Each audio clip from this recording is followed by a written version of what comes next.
Oke, hari ini temanya adalah tentang ini. Saya beberapa waktu ini memang menggumuli, bukan baru, tapi saya menggumuli sebuah refleksi pribadi yang ngelihat sebuah gereja gitu dengan semua konsep yang ada, apalagi kita ngomong tentang menghidupi Injil, itu terkait dengan kehidupan kita secara otentik di dalam sebuah keluarga. Maka saya yakin sekali sebuah gereja yang sehat itu dimulai dengan sebuah keluarga yang bertumbuh.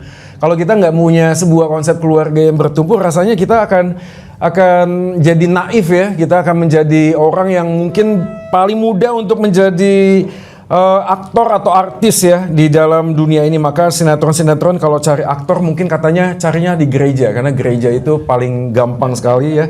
Jadi ini sudah sangat terpola. Oke, kita akan langsung saja merenungkan bagian firman Tuhan. Mari kita melihat Efesus pasal 4 ayat yang pertama sampai dengan ayatnya yang ke-6. Efesus 4 ayat 1 sampai dengan ayat yang ke-6. Saya akan bacakan bagi kita semua dan Bapak Ibu Jemaat bisa menyimaknya di Alkitab masing-masing. Demikianlah firman Tuhan.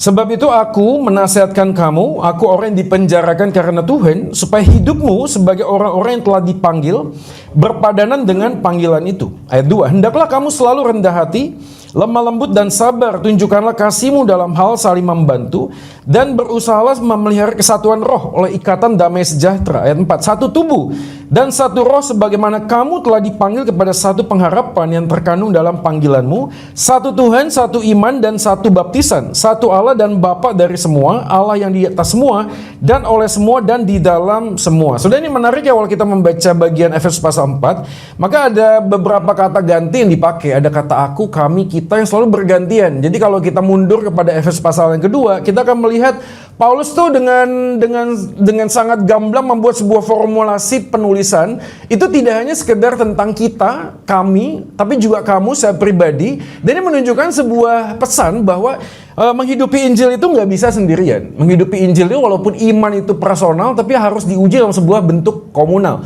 Nah, saya akan membuka refleksi kita hari ini, renungan kita dengan dua hal. Yang pertama adalah pemuritan dengan hidup dalam Injil itu tidak bisa dipisahkan. Jadi orang yang menghidupi Injil pasti akan memuridkan, karena orang yang bisa memuridkan hanyalah seorang murid.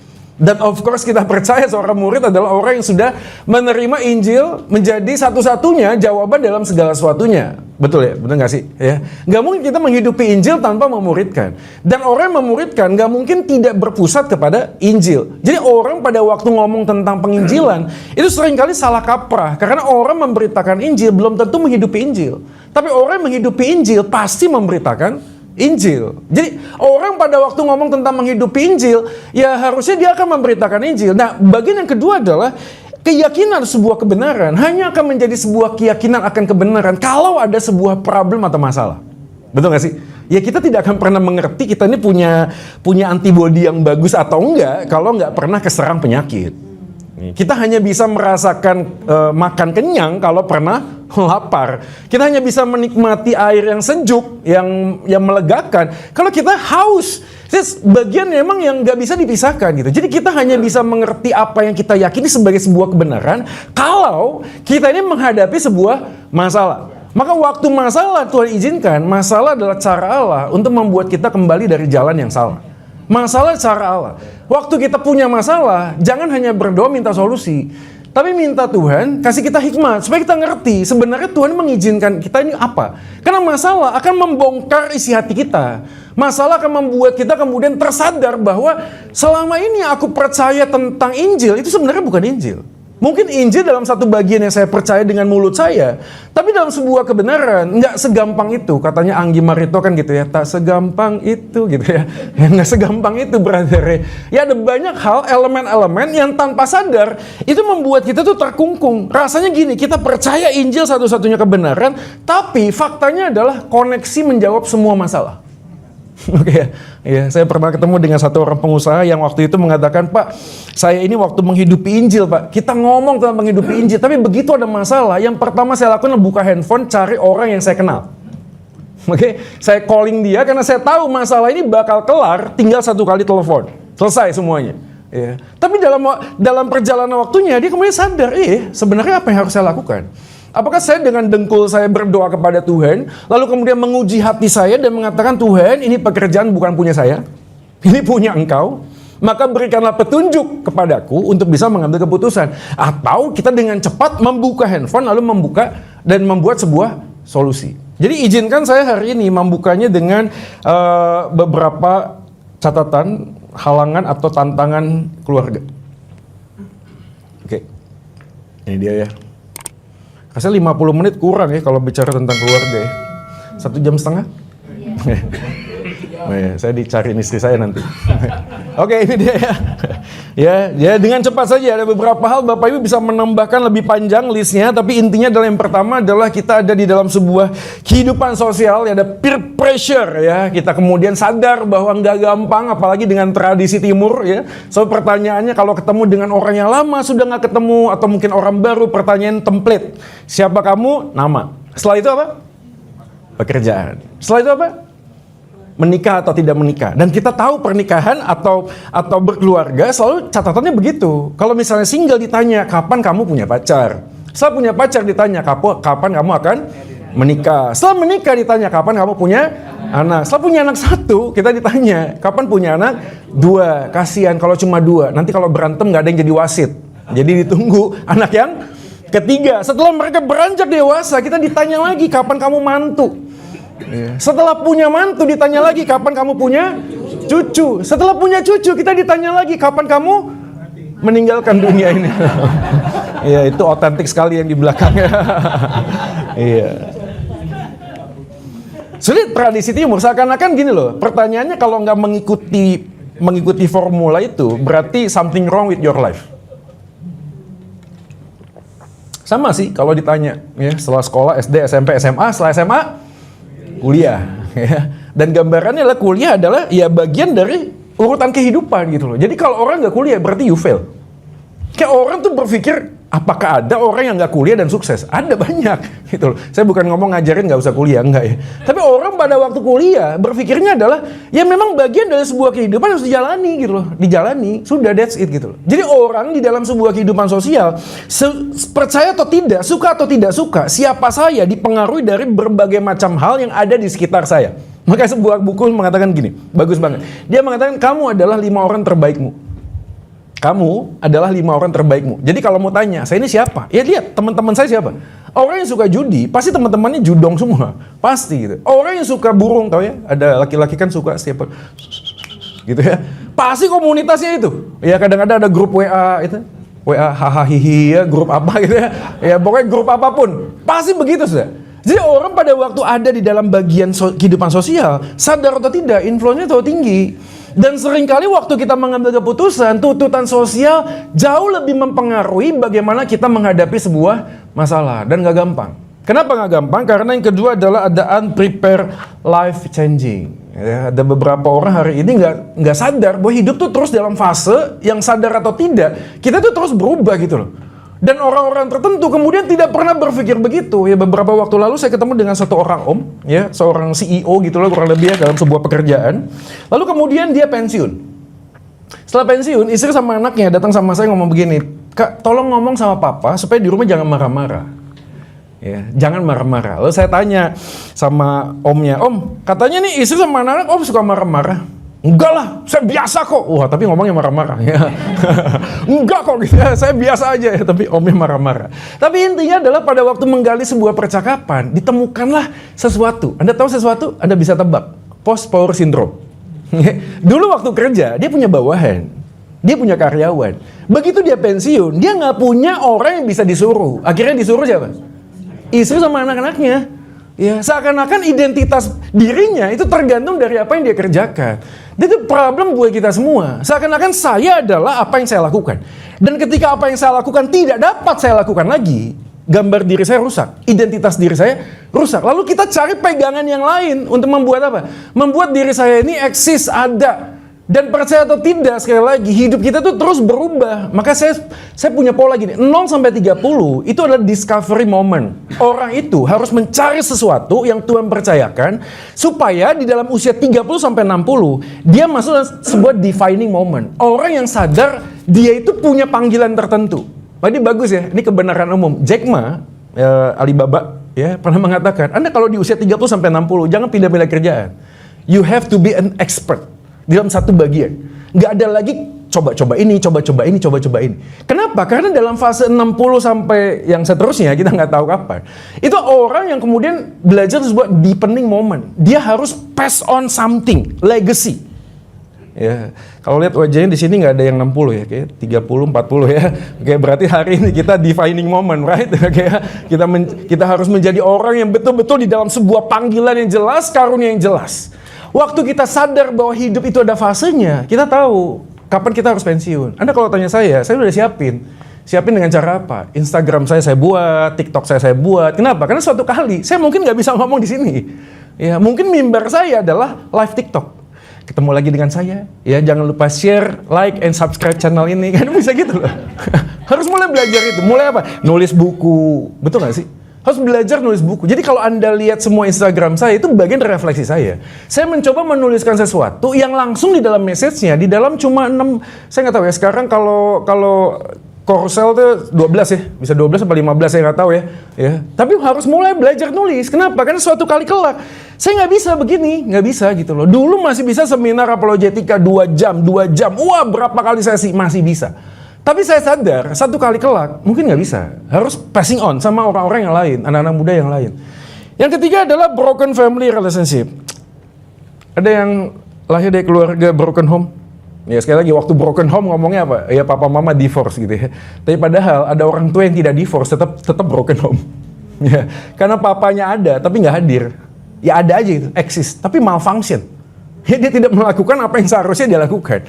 Ya contohnya adalah saya. Bapak saya ada, tapi nggak hadir gitu loh, nggak hadir. Dan selalu jawabannya begitu. Saya tanya, Ma, di mana Papa? Papa kerja cari duit, gitu ya. Cari duit buat kamu supaya kamu bisa kuliah, beli ini, beli itu. Tapi pertanyaan saya refleksi, duitnya Papa saya nggak bisa diajak ngobrol. Waktu saya dibully, saya nggak bisa lapor sama tuh duit gitu loh. Duitnya nggak bisa ngomong. Akhirnya apa? Saya pakai duit Papa saya untuk cari Papa baru, quote and quote. Ada tahu ya papa baru ya, quote and quote ya. Karena butuh pelindung kan, anak kan butuh pelindung. Papa saya nggak ada, saya cari papa yang lain. Siapa itu? Yang seragam oranye sama hitam itu loh. Ada yang tahu? Ya, yang Pancasila satu ya. Ya anak-anak pemuda yang suka Pancasila gitu ya. Ya, saya lapor ke sana, saya sign up jadi anggota, jadi member. Waktu saya pakai itu jaket, wah semua orang, Pak Joy, Kak Joy gitu loh saya. Jadi saya aman karena apa? Jaketnya. Dulu namanya tuh Pak Yapto dulu, ya saya nggak tahu sekarang, ya saya nggak tahu. Tapi di Bandung dia tuh datang gerilya ke SMA, dan orang-orang bisa sign up. Orang punya kartu anggota sama punya jaketnya. Dan saya merasa saya safe, karena nggak ada apa-apa. Saya cari yang lain. Tapi saya tahu itu adalah satu awal kehancuran hidup saya. Tapi anyway, yang keempat adalah pluralistik, oke? Ya saya tahu kita semuanya sadar saya tidak mau jadi hakim ya. Tapi kemudian ini menjadi ambigu gitu. Bagi beberapa orang itu sulit. Gini, kebenaran itu bukan cuma apa yang dikatakan, tapi apa yang dihidupi. Dan orang-orang kemudian senggol kiri, senggol kanan dengan apa? Dengan pola hidup, lifestyle. Repot sudah. Makanya nggak aneh kalau ketika Paus almarhum datang ke Indonesia, semua respect. Dia nggak ngajar, dia nggak ngomong apapun. Tapi begitu dia turun, nggak mau pakai mobil mewah, pakai Innova Zenit.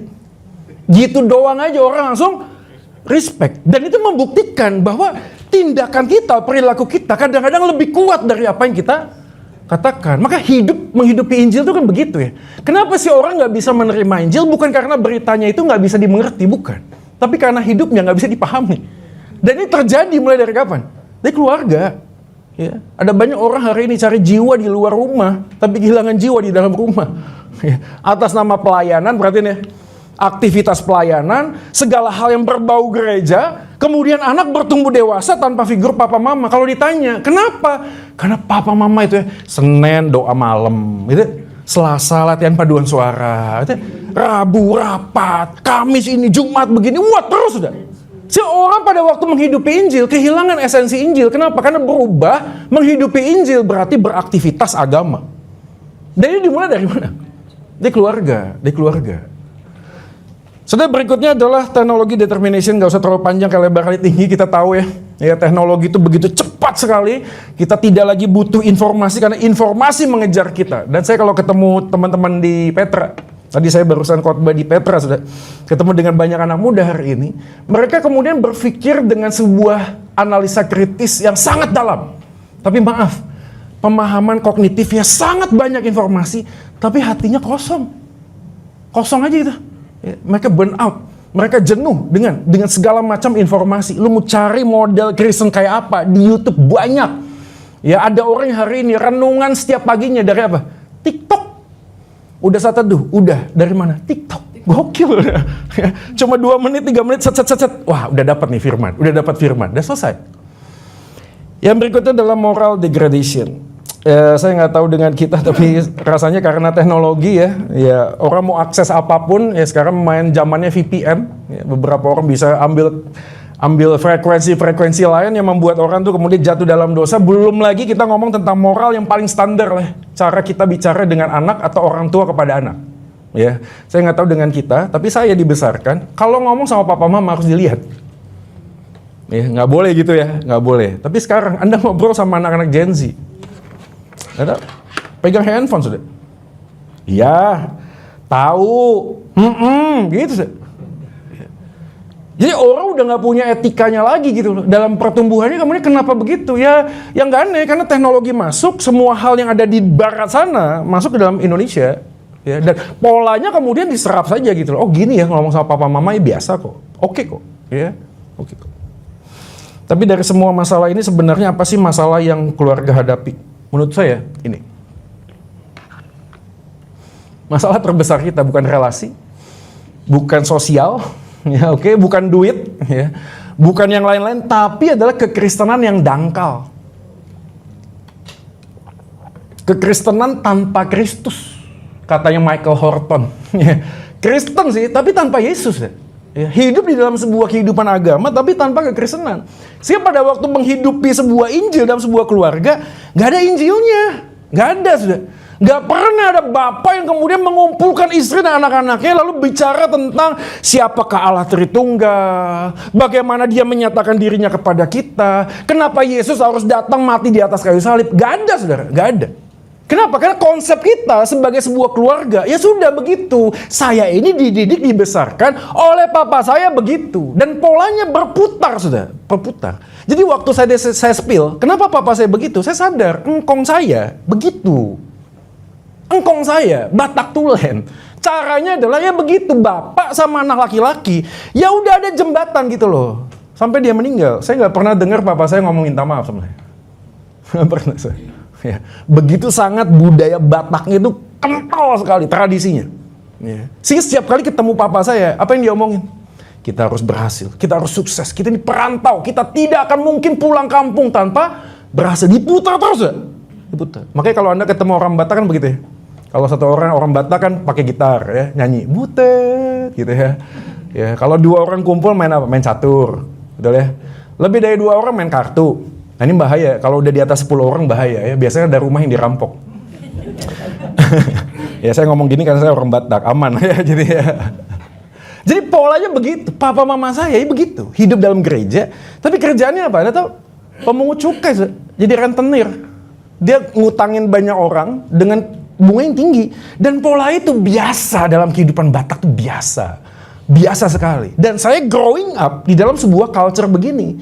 Lalu saya berpikir, kenapa ya kok papa mama saya begitu? Kedangkalan, kekristenan. Superficial aja. Melakukan segala sesuatunya ya karena tugas. Ya by the way, anyway, busway, mama saya majelis. Ya Anda tahu singkatannya kan manusia. Jelmaan. Ya, nah yang jawab ya. Majelis gitu ya. Yang kemudian setiap hari Minggu datangnya 2 jam sebelum kebaktian. Dulu nggak ada handphone. Tapi saya harus ikut. Ya. Dan setiap hari Minggu menjadi hari yang paling tidak menyenangkan. Karena papa mama saya persiapan buat kebaktian, saya ngapain? Saya nola-nola gitu loh. Saya ngajak anjing gereja ngobrol gitu loh. Anjing hidupmu kok aduh lebih baik daripada saya dasar anjing gitu ya. Anjing. Dan rasanya itu tidak menyenangkan gitu, nggak menyenangkan. Setiap hari Minggu, belum lagi gini datangnya paling awal, pulangnya paling akhir. Setiap 10 langkah berhenti.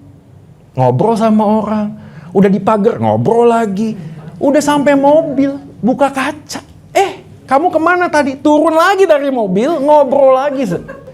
Dan saya di belakang cubit mama saya, ayo mam pulang gitu terus. Pernah ada yang mengalami ini nggak sih? Lihat wajahnya kok kayaknya kita senasib sepenanggungan ya. Ya, hari ini enak, ya tinggal scroll, tinggal apa, ada gadget. Dulu enggak, dia mau ngapain sudah ya, mau ngapain sudah. Dan itu menjenuhkan, itu. Dan poinnya adalah, ini dia. Karena ada masalah, ada superficial Christianity, maka tanpa memahami akan kebenaran yang kita yakini, maka kita tidak mungkin menghidupi kebenaran seperti apa yang seharusnya kita meyakininya. Ya. Makanya saya selalu ingat banget sebuah kalimat, you cannot understand the will of God unless you stand under the will of God. Kamu hanya bisa mengerti firman dan kehendak Tuhan kalau kamu itu submit. Anda tahu submit? Berarti menundukkan diri, mengatakan Alkitab adalah otoritas paling tinggi dan aku belajar untuk submit. Kita ini sudah terlalu banyak ngerti apa itu pengampunan. Tapi sesungguhnya kita hanya bisa ngerti pengampunan kalau lu mengampuni orang lain. That's it. Kan hanya bisa memahami pikul salib, sangkal diri. Kalau apa? Kalau pada waktu kita mau kebaktian hujan deras. Kan gitu ya. Udahlah online aja bisa kok gitu, bener gak sih? Ya. Gampang sama aja kok, ibadah sama aja kok. Ya hal-hal yang membuat kita pragmatis. Nah pada saat itulah masalah muncul, kita diuji. Kebenaran yang kita yakini benar atau enggak. Jangan-jangan itu hanya lip service. Dan ini hanya bisa terbukti ketika apa tuh? Ketika Anda hidup dalam keluarga. Kenapa? Karena orang terdekat dalam keluarga yang bisa menilai apa yang Anda hidupi. Siapa? Istri Anda, suami Anda, anak Anda. Menjadi sebuah cerminan. Benar gak sih? Papa ini menghidupi Injil. Papa ini mengerti bahwa di dalam hidupnya yang berharga itu Tuhan Yesus, bukan pekerjaan. Bukan identitasnya tergantung dengan penerimaan, prestasi. Sekali lagi saya mau disclaimer on ya. Kasih Tuhan itu luar biasa, hidup kita gak mungkin biasa-biasa. Maka Anda akan bekerja habis-habisan. Betul gak? Anda akan melakukan segala sesuatu yang Tuhan percayakan habis-habisan. Tapi pada saat yang sama, hati kita itu harus jelas bahwa saya adalah orang pribadi yang berharga, bukan karena apa yang saya bisa lakukan, tapi apa yang Yesus sudah lakukan buat saya. Jadi kalau Yesus yang lakukan buat saya, relasi menjadi lebih utama daripada materi. Ada amin? Amin. Nggak ada bapak-bapak, suaranya cewek semua soalnya. Karena saya tahu nggak gampang juga gitu loh, nggak gampang. Iya kita butuh duit, amin om, setuju om. Anda punya duit bisa beli bisnis kelas, datang duluan, pulang duluan. Duduknya itu seatnya cuma 2, reclining lagi. Saya tahu kalau Anda nggak punya duit ekonomi, joknya cuma 3, harus 3. Kalau 177 kayak saya, maaf ya, ininya nempel jok depan. Belum lagi kalau sebelah badannya gede, ganti-gantian pundak. Saya tahu gitu loh. Kan punya duit, punya pilihan. Kalau sakit mau kemana nih? Congko, US, Siloam, mau banyak. Tapi maaf kalau nggak punya duit, ya jalur BPJS. Ngantri. Saya tahu itu memudahkan, betul. Tapi kita juga harus sadar, nggak segalanya itu tentang uang. Kenapa? Kalau Anda sudah bisa ke US, ke Congko, tapi tetap tidak sembuh. Betul nggak sih? Anda bisa beli ranjang yang mahal. Ini udah fun fact lah. Tapi tetap nggak bisa membuat Anda tidur lelap. Kan manusia gitu ya. Manusia itu nggak punya apa-apa, takut dan khawatir. Tapi manusia setelah punya apa-apa, lebih takut dan khawatir. Anda tahu kenapa? Begitu loh. Anda tahu kenapa? Karena Anda takut apa yang Anda punya itu hilang. Betul nggak sih? Nggak punya apa-apa, takut dan khawatir. Saya merasa kalau saya punya apa-apa, hidup saya akan lebih bahagia. Enggak. Setelah Anda punya, Anda semakin takut. Karena apa yang Anda punya, Anda pegang. Pernah lihat nggak tukang beca itu? Jam 12 siang, tidur di atas becanya. Perutnya gede. Tidur bawa genset. Nyenyaknya minta ampun. Seketika saya ingat, aduh jemaat saya. Ya ampun, rumahnya gede. Ada doginya, ada satpamnya, CCTV-nya. Setiap malam ngomong, Pak Jo doakan saya ini harus tidur makan alprazolam. Atau alprazolam? Obat tidur. Obat tidur, setiap hari obat tidur. Saya tanya kenapa, saya nggak tahu kenapa. Ada anxiety, ada kekhawatiran, ada apa, saya nggak tahu kenapa. Tapi pada waktu kita ngobrol, ya kadang-kadang gitu. Bukan cuma materi loh, kadang-kadang apa yang jadi berhala? Anak. Ini, anak kuliah di luar negeri, setiap 5 menit di WA, di chat. Begitu nggak di WA, di telepon. Saya pernah anak muda gitu, mami itu ya setiap menit telepon terus. Saya tahu, saya juga orang tua, kita tuh khawatir. Tapi pada saat yang sama, ini masalah menjadi sebuah ujian hati. Percaya nggak nih anak punya Tuhan? Kalau ini punya Tuhan, ya sudah, lakukan apa yang saya bisa lakukan. Pada saat yang saya tidak bisa lakukan, saya tahu Tuhan tetap bekerja dalam anak saya. Pada waktu menjalaninya gampang nggak? Nggak gampang gitu loh. Nggak gampang. Makanya pada waktu kita ngomong tentang kekristenan, ini dia. Kekristenan yang dangkal memberi ruang toleransi tanpa batasan. Ya sudahlah, saya ikut apa yang papa saya ajarkan, oke? Alkitab tidak lagi menjadi otoritas mutlak. Karena sebagai manusia berdosa, ini dia poinnya. Kita selalu ingin mencari kebahagiaan dalam kenyamanan diri. Saya masih punya anak Gen Z, masih punya anak usia 6 tahun. Saya sadar begitu pulang pelayanan capek, diajakin kuda-kudaan. Dalam hati kecil saya, aduh, capek gitu loh. Udah deh nanti aja gitu loh. Belum lagi kalau anak saya yang pertama ajak saya main games. Anda tahu, saya dilahirkan dengan bentuk games itu 2 dimensi. Tining, Mario Bros mainnya. Mainnya Tetris mainnya gitu loh. Mainnya tuh dingdong. How you can pakai koin. Hari ini anak muda mainnya apa? Roblox 4 dimensi. Saya ngeliat layar sama anak saya jalan gitu. Saya ngeliat aja 5 menit puyeng tuh. Ini apa yang mana sih? Ini jalan kemana sih? Ini kamu bisa lihat apa sih? Ada tembok. Awas Pak, ada tembok. Yang mana yang tembok gitu loh? Yang mana yang tembok? Nggak nyampe aja gitu loh otak saya. Tapi pada saat yang sama, kan ini bukan masalah main games ya. Masalahnya adalah kesempatan bersama untuk apa? Memuridkan anak kan? Jembatannya apa? Ya main games. Tapi kita sebagai papa kadang-kadang, udah deh, gak usah lah, capek lah.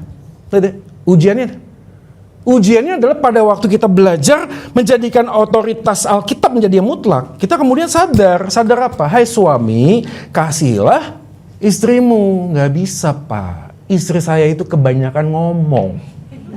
Saya ngomong A, dia ngomong sampai Z Pak. Saya pernah seminar keluarga, didatangin sama satu orang bapak-bapak. Pak Joy tadi cerita tuh bagus. Tapi keluarga saya 20 tahun hidupnya damai sejahtera. Saya penasaran, apa kuncinya? Satu saja Pak Jo. Apa itu? Jangan ngomong sama istri. Kalau sudah ngomong sama istri ya kelar lah ya. Apapun topiknya ya, pasti ujung-ujungnya salah. Ada amin bapak-bapak? Beb, makan apa Beb? Jawabannya terserah ya. Dibawain rawon salah, dibawain pecel salah, tapi jawabnya terserah, oke ya. Makanya ada orang ngomong, ternyata sama. Iya kan, wanita itu kan seperti kitab suci katanya kan gitu ya. Semakin dibaca semakin sulit dipahami kan. Maksudnya apa gitu ya? Ya memang begitu. Jadi ada satu topik buat wanita di otaknya adalah dia berputar. Bagi dia solusi nggak penting. Yang penting adalah you mau dengerin apa yang saya mau sampaikan. Buat pria nggak bisa. Buat pria itu langsung linear. Ada sesuatu, jawab. Apa nih? Masalahnya apa? Jelaskan, oke? Kalau masalahnya ini opsinya A, B, C, D, atau mana? Kamu pilih. Tapi buat istri, saya nggak butuh jawaban. Yang saya butuh adalah lu dengerin apa yang lu mau ngomong. Jadi ngomong begini, ngomong terus. Kita butuh apa sih? Pikul salib sangkal diri, brother. Jadi sederhana sudah. Sesederhana itu. Makanya orang kalau mau pacaran dan menikah, jawabannya adalah sederhana. Kalau dia nggak bisa diajak ngomong dengan enak, makanya pikiran 2 kali untuk bisa melanjutkan. Sesimpel itu sudah. Ya, ada sebuah buku menarik. 90% dari sebuah pernikahan yang bahagia isinya apa? Basa-basi. 90%. Jadi percakapan-percakapan yang buat pria itu nggak penting, ternyata itulah yang menyelamatkan pernikahan kita. Kan gitu ya. Ada orang ngomong kalau ke mall, peganglah, rangkullah tangan istrimu, jangan pernah lepaskan. Ya, begitu lepas, selesai kartu kreditmu. Gesek terus. Enggak, saya nggak ngomongin yang di sini, yang di luar sana ya. Sini semuanya baik, amin ya. Saya menjadikan otoritas mutlak kan nggak gampang. Istri, tunduklah kepada suami. Pak, gimana bisa tunduk sama nih orang, Pak? Aduh, kalau sinyal, Pak, ini bukan 5G, 4G, bukan GPRS. Lambat banget, lambat, lemot. Kalau ada bom meledak, hati-hati bom meledak, itu udah meledak duluan gitu loh. Satset gitu loh, satset. Saya tahu ya, ada beberapa istri kan hari ini kan dua-duanya kerja. Nggak gampang, saya tahu. Berkat itu Tuhan yang atur. secanggih-canggihnya orang, semampu-mampunya orang, setinggi-tingginya apa yang dia bisa kerjakan, tetap yang ngatur berkat itu Tuhan. Ada nggak orang yang diberkati istrinya? Ada. Suaminya kerja, iya, tapi cash flow income-nya lebih rendah daripada istrinya. Pertanyaan, masih bisa tunduk nggak? Ini mahasiswa ya, UKP, saya kasih tahu aja. Di sini ada yang mau menikah? 90% ngomong enggak, saya nggak mau menikah. Saya tanya, kenapa? We are independent woman. Kita nggak butuh cowok untuk bisa hidup. Gokil. Hari ini konsepnya begitu. Makanya nggak aneh, ada beberapa orang mengatakan hari ini kok kalau nikah kok agak 30, 35, 40. Iya memang begitu pergerakannya. Kenapa? Karena wanita berharap saya masih punya karir. Saya bisa mengerjakan sesuatu, nggak butuh laki-laki, nggak butuh. Bahkan beberapa orang yang sudah menikah pun mengatakan demikian. Kalaupun menikah, we are child free. Nggak usah punya anak. Kenapa? Punya anak menyusahkan. Ya. Kok bisa dapat informasi begitu? Dari TikTok sudah. Influencer itu yang followernya jutaan, tiba-tiba foto di Paris, I am child free, I'm happy, gitu sudah. Rumah baru, mobil baru, gitu sudah. Jadi kalau ada anak, punya masalah. Kita bisa berdebat tentang hal ini, tetapi itulah otoritas mutlak. Kadang waktu kita ngomong tentang penginjilan, sekali lagi, masalah akan membentuk dan menguji panggilan kita ini apa. Apa yang kita hidupi hari-hari ini, di dalam sebuah keluarga, sudah. Bagaimana visi dan tujuan hidup dalam keluarga, buat apa, sudah? Ngapain kita kerja? Why I'm doing what I'm doing? Why? Bukan what, bukan how, bukan. Why? Dorongan itu apa? Ya, driven by what gitu loh. Kalau hanya sekedar prestasi, materi, atau mungkin cita-cita dari papa mama yang dulu. Makanya saya ketemu dengan beberapa anak muda. Begitu dia kuliah, Anda tahu? Milihnya jauh-jauh ke US, ke Cungko. Saya bukan ngomongin mereka nggak cari pengetahuan, enggak. Tapi kalau Anda gali lebih dalam, jawabannya hampir sama. Anda tahu apa? Ya. Lebih baik, saya lebih bahagia kalau jauh dari papa mama. I'm free, gitu loh. Toleransi tanpa batas. Saya pengen bebas. Dan di dalam hidup kita hari ini, waktu jatuh dalam dosa, dorongannya adalah kita mau bebas. Seorang teolog pernah ngomong sebuah kalimat, everyone have a right to believe in everything, but not everything that we believe is right. Gokil, keren kalimatnya. Kita bisa percaya pada apapun, tapi bukan apapun yang kita percaya adalah sebuah kebenaran. Dan hari ini waktu kita tentang ngomong menguji hati, Injil itu menjadi standar utamanya. Nah Injil ini hanya bisa kita pahami dan hidupi kalau dia ketemu dengan yang lain nih, faktor-faktor lain nih. Kepercayaan apa nih? Ya, kepercayaan apa yang ada dalam diri kita? Kepercayaan apa? Saya dalam sebuah tradisi, saya sudah ngomong. Saya dibesarkan dengan sebuah didikan begitu. Jadi saya punya jiwa kompetitif. Saya. Kenapa? Karena bapak saya begitu. Saya. Ya. Di dalam sebuah tradisi yang lain, mungkin Batak sama Chinese, ya 11-12 lah. Ya beda-beda tipis lah. Ya bagaimana kita mendapatkan sesuatu, posisi, materi dan sebagainya itu membentuk siapa diri kita. Dan selalu ada di dalam benak kita tuh begitu.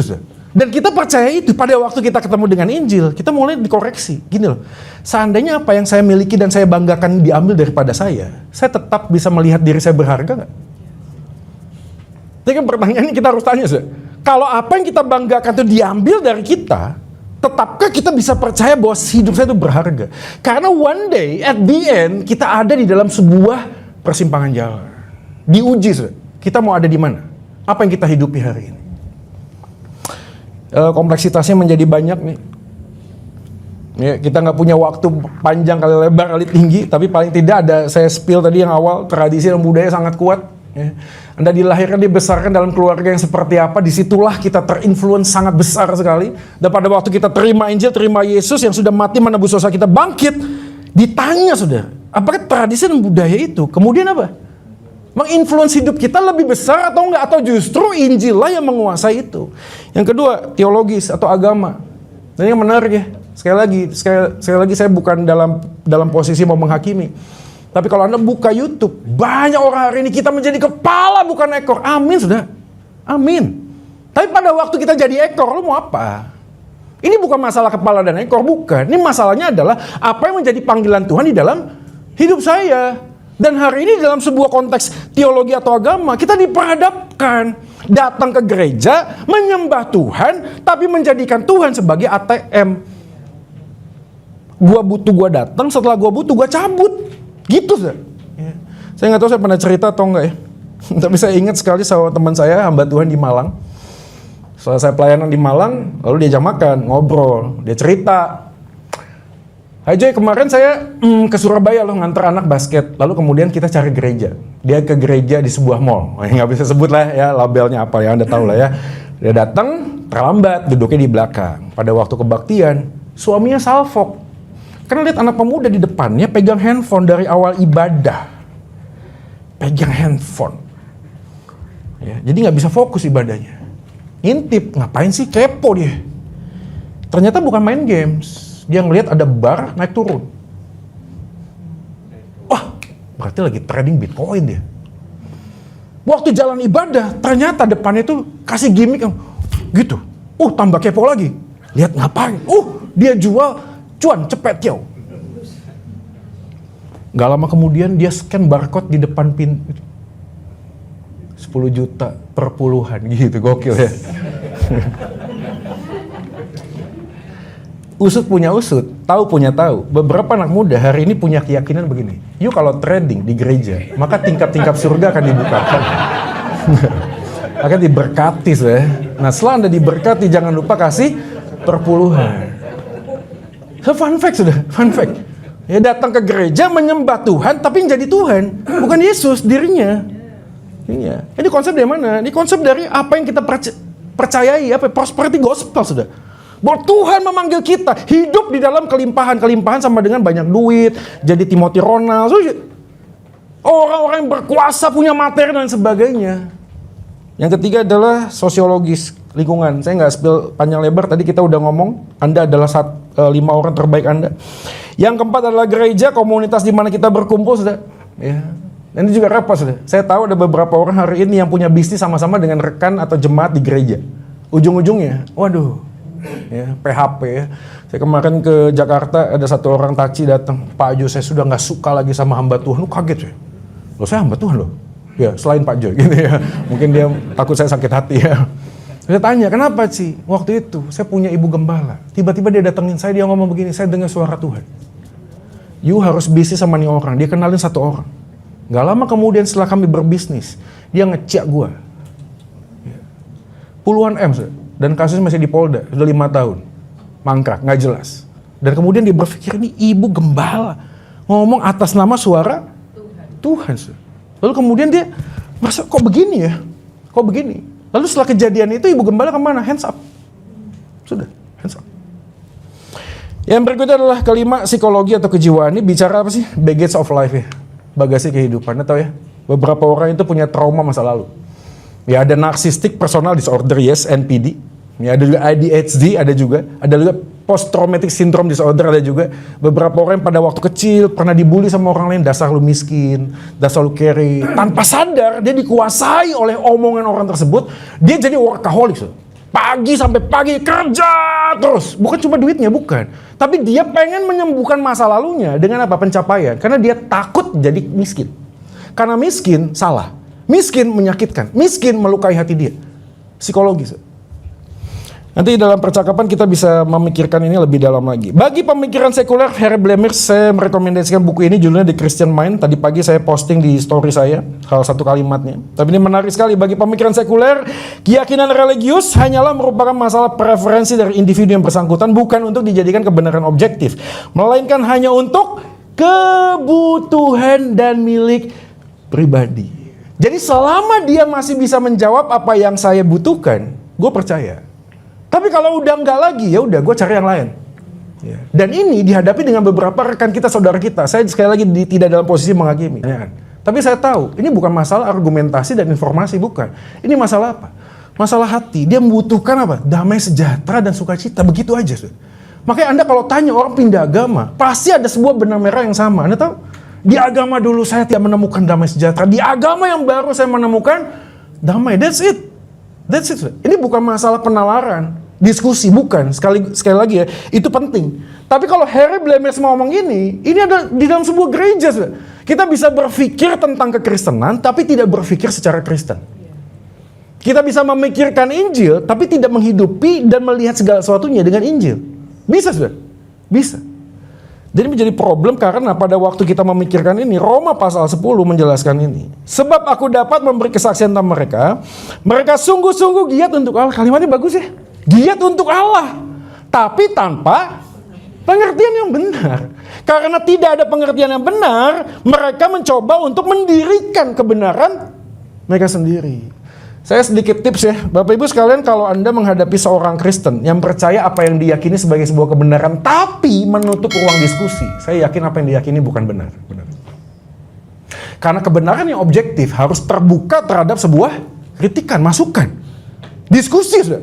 Tapi kalau sudah menutup diri dan jawabannya adalah pokoknya, kok saya ragu apa yang diyakini sebuah kebenaran. Ini kan kelas Kalvari ya. Nah, saya mengajak kita hari ini untuk bertanya, apa yang saya yakini bisa nggak didiskusikan gitu loh. Jangan sampai begini, udahlah agama gua, enggak saudara. Kebenaran yang objektif harus siap untuk dipertanyakan. Dan kita sebagai anak Tuhan yang menghidupi Injil harus punya jawabannya, paling tidak dalam batas tertentu yang kita bisa pahami. Saya tahu nggak semua orang saksi ahli, oke? Tapi kita ada saksi. Kalau sudah sampai pertanyaan yang jelimet, ya teleponlah Pastor Gayus. Bro, maju bro. Tapi kebenaran yang hakiki sesungguhnya adalah ya harus terbuka untuk sesuatu yang bisa didiskusikan gitu loh. Tapi kalau ada orang ngomong enggak, ini Tuhan ngomong sama saya pribadi. Bagaimana memverifikasi Tuhan ngomong kepada Anda pribadi? Ya, beberapa pendeta hari ini kan gitu, tiap malam minggu suka traveling, bukan ke Batu, ke Malang, bukan, ke surga sama neraka. Ya. Tadi malam saya diajak dinner sama Yesus, keren banget ya. Ya, saya udah pengen nanya menunya apa gitu. Diajak dinner sama Yesus ya. Pada waktu itu Yesus bertanya, kamu skrip khotbahnya apa? Saya kasih. Begitu Yesus lihat, dia mengernyitkan dahinya, jangan khotbah ini. Lalu dia mengeluarkan sesuatu dari jubahnya. Dia mengatakan, yuk khotbah ini. Dan hari ini saudara sekalian saya pegang langsung dari Yesus. Lihat menarik ya. Waktu orang ini ngomong tersebut, jemaat nggak ada yang ketawa loh. Iya aja, kenapa? Dalam bagian psikologi agama, kebenaran yang hanya dihidupi tanpa sebuah dasar yang jelas, cenderung apa? Cenderung manut, karena penalarannya berhenti di sana. Manut, ikut saja. Anda lihat ke luar negeri, itu pendeta, you harus kumpulin duit, kita harus beli private jet, karena kuasaku tidak bisa kena dengan orang-orang berdosa yang lain. Pendeta ngomong begitu loh. Saya tanya, jemaatnya ngumpulin duit nggak? Ngumpulin. Kita mikir, kok bisa begitu ya? Sama seperti di dalam semua historis gereja, sama. Ada pendeta ngomong, besok Yesus akan datang kembali, gitu loh. Kita akan diangkat bersama-sama dengan Yesus ke surga. Jadian loh, diangkat betul, ke polsek. Diangkat beneran saudara, tapi nggak ke surga, ke polsek saudara. Tapi ada nggak yang ikut? Ada saudara, ada. Sadar atau tidak, setiap pribadi dalam sebuah keluarga selalu berusaha untuk menciptakan keluarga seperti apa yang mereka harapkan tanpa sebuah batasan. Oke, dengan cepat saja ya sebelum kita masuk ke dalam bagian yang kedua, yaitu Efesus pasal 4. Ini ciri khas postmodern, kita udah tahu ya. Dan ini sebuah bagian yang tidak bisa terhindarkan. Mana nih? Ini dia ya. Jadi pada waktu kita membentuk keluarga, percaya atau tidak, Injil itu menjadi pusat. Kenapa? Karena kita butuh kebebasan. Maka kebebasan dan memikirkan ulang dari sebuah kebenaran itu sekarang diadu. Dan kita tahu ini dari semua bagian yang kita sadari gitu loh. Semua banyak sudah. Anda mau bicara apa di luar gereja ini? Banyak sudah. Anda mau menu apa? Ya seperti Anda lihat restoran, Anda mau menu apa? Kalau pecel banyak nih pecel, kalau mau soto banyak nih soto. Kamu mau yang mana? Itu jiwanya postmodern. Apa yang saya suka saya datengin, yang nggak suka saya pergi. Jadi mentalitas gerejanya begitu sudah. Penekanan akan kasih Tuhan bagi seluruh umat manusia. Tuhan sayang kamu. Orang itu udah tersentuh. Iya ya, udah deh, kita nggak usah berdebat tentang doktrin. Enggak lah, Tuhan itu sayang sama kita, mengasihi kita. Amin saudara. Tapi kasih tidak akan pernah menjadi kasih tanpa kebenaran. Kasih itu harus berjalan sama kebenaran. Kalau ada orang hari ini jalan ke jurang, ya udah kamu jalan aja lah, saya mengasihi kamu, saya kan nggak akan tegur kamu. Celaka saudara. Karena kasih harus butuh kebenaran. Yang ketiga adalah menolak semua isu dogmatis. Dan kita tahu pada waktu kita ngomong gini, tadeng gitu ya. Kemarin saya persekutuan juga, ada satu orang ngomong, Pak, Katolik itu sesat Pak. Katolik itu sesat Pak. Ya tergantung dari perspektif apa Bapak melihatnya. Secara doktrin kita sadar ada mayor, ada minor. Saudara, Katolik itu percaya Yesus satu-satunya juru selamat. Of course, mereka bilang ada purgatori, ada orang bisa mendoakan, bisa masuk. Tapi dalam kapasitas kita, dengan core yang sama, major yang sama, kita bisa ngomong apa? Saya tidak mengajarkan kita ngomong gampang, oh sesat. Enggak, saudara. Tapi dalam bagian tertentu kita bisa diskusi, itu tadi, diskusi. Tapi kalau ada orang menutup, enggak lah, udah yang pasti yang saya yakini adalah sebuah kebenaran. Ini masuk dalam posmo, what I feel is what is right. What I feel. Jadi apa yang saya rasakan, apa yang saya jalani, udah itu sebuah kebenaran. Kemarin juga ada perjalanan pulang di ada sekolah Dian Harapan namanya di Jakarta. Ya, dia buat sebuah acara live-in di Peniwen dan saya diundang untuk jadi pembicara. Begitu pulang, saya ketemu dengan satu orang guru yang Katolik. Ya. Dalam perdebatan ngomong panjang lebar, saya bilang begini, Pak, maaf, kalau keagamaan kita tidak menempatkan kemanusiaan di atas apa yang kita yakini, kebenaran Anda menjadi salah. Udah kaget tuh. Loh maksudnya bagaimana? Saya ini reform, Pak. Reform itu percaya bahwa Allah itu mengasihi kita. Maka hukum yang utama dan terutama adalah kasihilah Tuhan Allahmu, kasihilah sesamamu seperti dirimu sendiri. Itu tidak ada syarat dan ketentuan berlaku. Gak ada. Apapun keyakinannya, apapun latar belakang pendidikannya, tetap bagiannya adalah mengasihi sesamamu. Jadi kalau mengasihi sesamamu, kita ngomong tentang apa? Cara menyampaikan kebenaran itu berbeda dengan kebenarannya. Maka banyak orang percaya kebenarannya, tapi caranya jadi salah. Waktu caranya jadi salah, kebenarannya menjadi luntur. Kita baca sama-sama ya. 3, 2 ya. Penerimaan diri yang benar adalah awal dari membangun relasi kasih yang sejati. Dan ini hanya bisa dilakukan ketika kita menghidupi Injil. Saya bersyukur di tempat ini, lihat, wajah ini berbeda-beda, skin tone-nya berbeda-beda. Latar belakang kita, suku saya nggak tahu. Tapi kalau lihat wajahnya, sekilas mungkin kita berbeda-beda. Gereja kita juga berbeda-beda. Saya pada waktu kita ngomong tentang Injil, Injilnya sama. Artinya kita harus bisa belajar menerima keberadaan diri kita sebelum kita belajar menerima keberadaan orang lain. Kalau kita nggak bisa belajar menerima keberadaan diri kita, repot sudah. Ya, saya ketemu dengan beberapa wanita hari ini setelah menikah ya dengan segala macam kejadian akhirnya harus divorce, berpisah, bercerai. Dan orang-orang seperti teman saya ini kemudian memutuskan untuk menarik diri dalam sebuah komunitas. Ya. Dengan segala macam hal yang pernah terjadi di belakang gitu loh. Ya, dan dia memang tidak mudah, gitu. Tidak mudah. Hidup dalam sebuah komunitas yang memang berbeda, yang lainnya berpasangan, dia enggak. Dan pertanyaan selalu template, mana suamimu? Mana istrimu? Dalam pergumulan ini membuat kita kemudian sulit untuk menerima keberadaan orang lain karena kita punya sebuah background yang mungkin sulit untuk bisa terima gitu loh. Ya, dengan Putri DM saya, Kak Jo tolong dong kasih usul, saran. Ada cowok deketin saya, tapi saya pelan-pelan mundur. Saya tanya, kenapa kok begitu? Karena saya merasa nggak layak. Saya merasa kotor dan jijik. Saya tanya, kenapa kok begitu? Karena dulu saya punya pacar dengan mantan saya.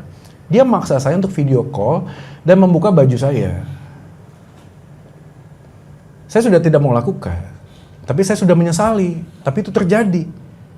Dan kemudian masa lalu itu membuat saya kemudian hidup dalam sebuah trauma. Saya merasa dia nggak layak buat saya terlalu kotor, terlalu jijik. Sulit untuk menerima sebuah masa lalu. Menerima keberadaan orang tua. Saya tahu ini nggak gampang gitu loh. Tahu gak sih? Kadang-kadang kita sulit untuk menerima keberadaan diri sehingga kita menempatkan ekspektasi yang terlalu tinggi. Buat apa? Pasangan. Saya punya pengalaman ya sama istri saya. Ya mungkin saya juga pernah cerita, tapi ini pengalaman yang luar biasa. Karena saya pulang ke rumah, pulang pelayanan, belum makan. Saya kan kalau mobil tuh bawa kunci ya, kunci rumah. Masukin mobil, tutup gerbang, lalu masukin kunci pintu rumah. Begitu dibuka nggak bisa. Ya, Anda bisa tebak kenapa? Karena kuncinya nempel dari dalam. Masalah yang sepele kan, yang ketok, beb, tolong buka. Tek. Wah, nggak ada suara apa-apa. Agak keras, tek. Aduh, wah pakai bel deh, bel, ting tong. 2 dimensi, ting tong, dok, ting tong, dok. Wah nggak bangun juga. Wah 3 dimensi, telepon, ting tong, dok. Wah nggak bangun juga. Udah lama 20 menit, 30 menit. Kok ini gak bangun-bangun nih? Gimana caranya bisa bangun nih? Oh, saya punya ide. Jadi mobil saya itu di parkirannya itu kan pas satu mobil. Jadi harus mundur. Saya pikir, wah kan klakson mobil saya lumayan keras. Jadi saya puter, kapnya nempel ke tembok, ke pintu depan. Saya belok. Tet, keras sudah. Tet, bangun sudah. Tetangga. Depan. Ya, Pak Jo ada apa? Bisa sih bantu? Aduh saya tambah malu, saya udah capek, pengen istirahat, lapar. Ini kena malu lagi. Saya bilang, Ci gak apa-apa Ci, udah tidur aja Ci, gak apa-apa. 40 menit Ci, kurang lebih lah ya, lama Ci. Akhirnya pintu dibuka. Teng-tedeng. Mau ngapain? Kamu ini enggak, masih hamba Tuhan, bukan hamba iblis. Saya bilang, saya ngomong, selesai sudah ya. Udah saya diem. Muka udah gak enak, saya masuk kamar, bersih-bersih, saya tidur. Besok paginya saya bilang, Beb, lain kali jangan gitulah, tolong. Minimal gini lah, kuncinya jangan lupa gitu loh, dilepas. Supaya saya bisa masuk. Oh, oke, maaf ya, udah selesai. Selesai ya? Selesai. Kejadian lagi gak? Kejadian, 2 kali? 3 kali? Berkali-kali sih. Suatu kali saya gak tahan sih. Anda tahu saya ngomong sesuatu yang saya pikir saya tidak layak ngomong itu. Saya bilang begini, sejak kecil, saya ini walaupun pegang kunci rumah, begitu masuk, mama itu bangun, duduk tanya, sudah makan. Saya tidak minta kamu untuk bangun dan tanya saya sudah makan atau belum. Yang harus kamu lakukan sebagai istri, minimal ingat itu kunci jangan nempel. Saya tahu ya, itu melukai hati istri saya. Kenapa? Membandingkan dengan mama saya. Melukai. Sudah sejak kejadian itu saya berdoa sama Tuhan, saya bertobat. Dan Anda tahu apa yang terjadi? Tuhan tidak ubah istri saya.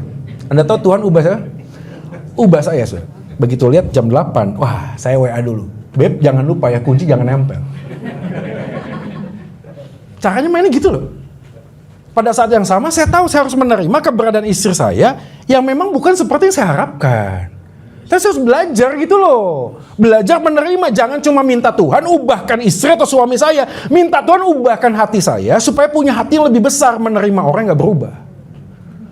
Dan itu bisa dilakukan pada waktu apa? Ya ada Injil. Injil itu bicara bukan tentang saya.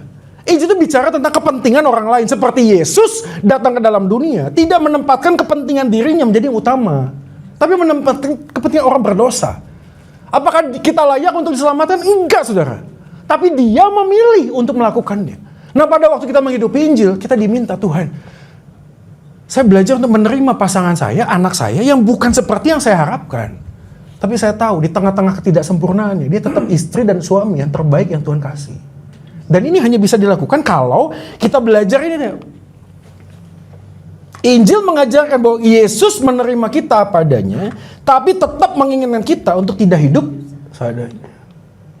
Ada yang menikah di atas 10 tahun? 15, 20. Ya, saya ketemu dengan Pak Sutri yang udahlah. Aku wis nerimo. Dia Pak Noy suamiku yang ngono tok es. Istri ya sudah lah wes. Atau pada saat kita ngomong begini, kita sedang mengingkari kuasa Injil. Karena kalau kuasa Injil kita hidupi, selalu ada growing sih. Ketakutan kita adalah bukan waktu kita jatuh, tapi waktu kasih itu flat. Bukan pada waktu jatuh, enggak. Waktu jatuh kita bersyukur karena bisa bangkit. Karena Tuhan membuat kita bangkit. Tapi waktu flat, kasih itu sudahlah. Sudah biasa aku sama dia. Sudah memang dia itu begitu. Begitu. Cetakannya begitu. So kita mengingkari bahwa Tuhan itu bisa mengubahkan kok. Dan dimulai dari siapa? Bukan orang lain diubah. Mulai dari siapa? Dari kita. Kita belajar apa? Mendoakan suami, mendoakan istri. Buat mesbah keluarga. Saling mendoakan, tanya. We listen, we don't judge. Ya, bagus ya? Ya sudah, kamu ngomong. Oke. Jangan gini, kamu itu hari ini pegang handphone. Tapi kan gak usah. Udah. Terima saja, terima kasih. Itu yang saya lakukan di rumah. Saya tanya anak saya, apa yang kamu pikir selama seminggu ini papa harus ubah? Papa begini. Oh ya oke, terima kasih. Oke, lanjut. Adiknya, kamu apa? Ini. Oh ya oke, terima kasih. At the end, kita mendoakan. Tuhan tolong. Di dalam ketidaksempurnaan kami, kita tetap disempurnakan. Di dalam ketidaksempurnaan kita tetap disempurnakan. Caranya apa? Yuk kasih tahu apa yang harus aku ubah. Karena aku tahu Tuhan yang tidak kelihatan menunjukkan siapa dirinya melalui keberadaan orang-orang di dalam keluarga. Tuhan pakai anak-anak kita, Tuhan pakai istri kita, suami kita untuk apa? Woi, kamu udah off the track, kamu udah keluar dari panggilanmu. Dan pada waktu dikritik kita belajar, ya terima kasih Tuhan, karena teguran walaupun menyakitkan, itu bentuk kasih yang sejati. Sakit sih, tapi kamu sih loh. Kamu sih ya, kenapa? Karena pada waktu ditegur, saya tahu, saya terus bertumbuh. Injil menerima kita apa adanya, tapi tidak mau kita hidup seadanya. Amin ya, kayaknya waktunya udah overtime ya. Kita berhenti di sini ya, setelah itu ada Q&A. Mari kita berdoa lebih dahulu ya.